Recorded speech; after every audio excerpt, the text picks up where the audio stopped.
A game between Anderson Adolf and Morphy played in the year 1858.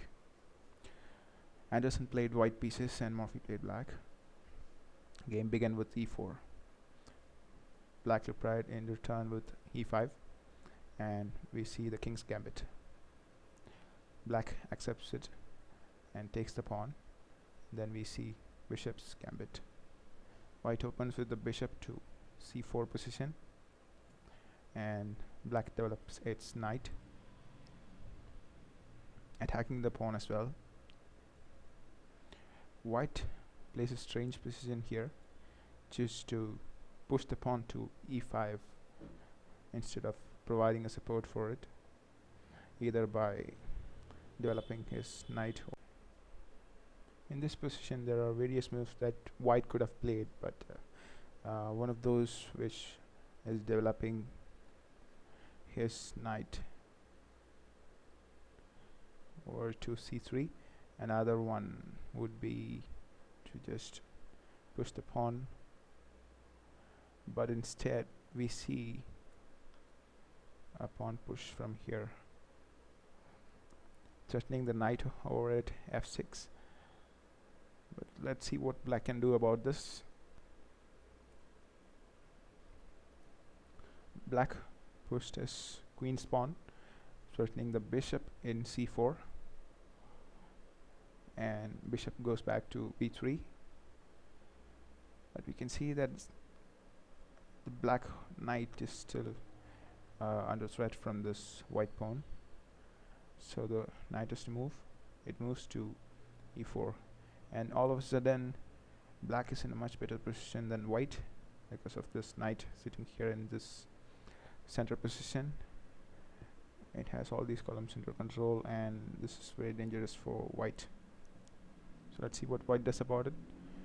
White develops its knight, and black pins the knight to its queen. White castles.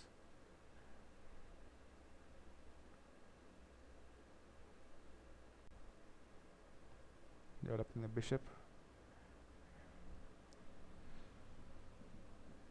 It is pinning the knight to the king, but and now he exchanges it. Black takes towards center and then develops its pawn. Now it has the pawn structure control of the center. Pretty good shape. Look. And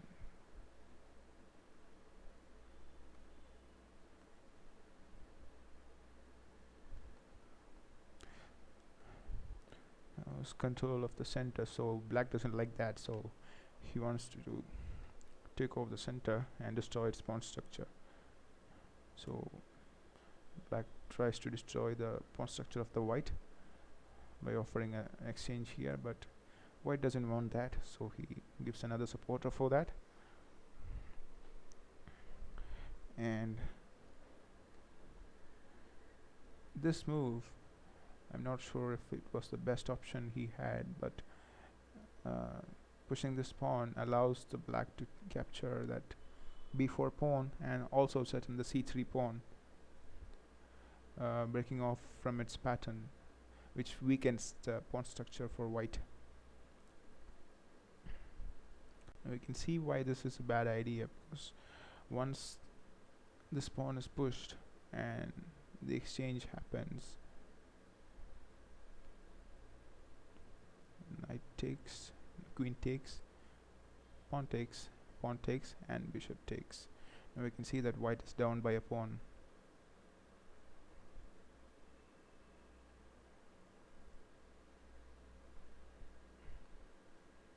Queen has to move, and the queen moves to d3, and black pushes the pawn to a5, providing support for the bishop. Pretty dangerous position for white to be in. From here, white decided to push his h pawn and threaten the king side of black, probably trying to build an attack from this this diagonal with the queen and the black bishop.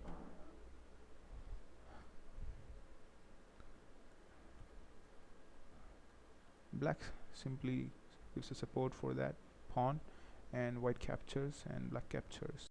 G3 pawn push to lift the rook up, just in case this file is attacked by either the rook or the queen. White is preparing to bring his rook over to this side so that he can build an attack in this diagonal and also defend his king. And white decides to protect its g3 pawn, which was not the best move because now bishop comes to h3 and his rooks are pinned. White is down by a rook now. Rook for a bishop is not a great exchange, so he's trying to attack the king's pawn in f7 with the e6 pawn, and black just ignores that attack completely and takes the rook, and pawn captures on f7, threatening the king with a check. The king can solve this easily by either capturing that pawn or pushing the king up, but if he decides to with the rook, queen would take the king, and this is a pretty bad position for black all of a sudden. So this rook falls and it's not a good idea. Another variation would be to capture with would be to move the king to the side, or either capture with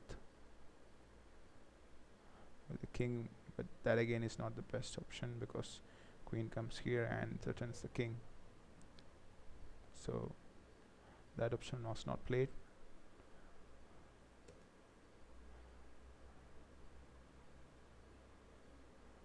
King moves up, also supporting the rook on g6, and the white captures the black bishop on g2. Now we can see the queen mobilizing from the other side. Black is trying to build an attack from h file with the queen support from c8. White plays e5. Now both the knight and the queen is attacking the rook, so the rook has to move, and white now captures the pawn because the rook cannot come back to g file anymore, because if it does, the queen captures. Black doubles his rook. It's almost game over for white now. Now white captures the pawn, and black comes down with the rook and checks the king.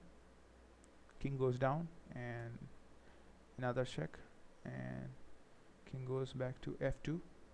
Second rook comes down and I check again.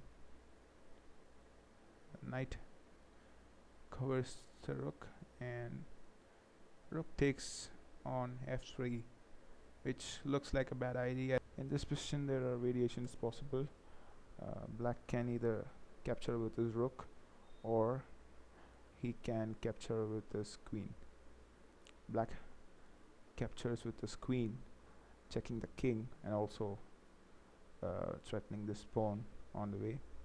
Once this move is played, there is not much that white can do to defend its crown. Either way, the king is gonna fall. After this, what the white can do is either move down, which ends with a check from the rook here, and it's check again. King cannot go anywhere but here. uh, Check again, and the queen falls. It is not getting white anywhere. Move here, but queen comes there, and king has not much columns left to go, and that is